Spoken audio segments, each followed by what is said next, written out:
Module mismatch in PV power stations is one of the most important causes of power generation loss. So, what is module mismatch? How does it occur?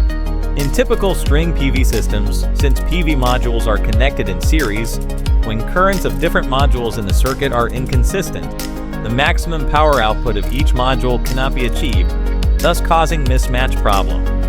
If not properly handled, it is very likely to cause a considerable power generation loss of the PV system.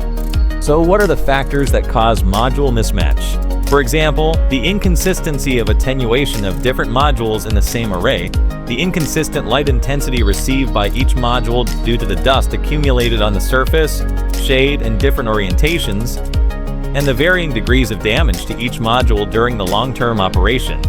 All of the above factors may cause module mismatch and affect the power generation of the system.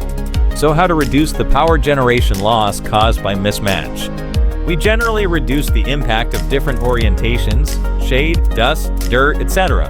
by optimizing module layout and regular cleaning and maintenance, or choosing high efficiency and high performance modules, inverters, etc., such as microinverters with module level MPPT function. Follow us to learn more professional knowledge of PV system.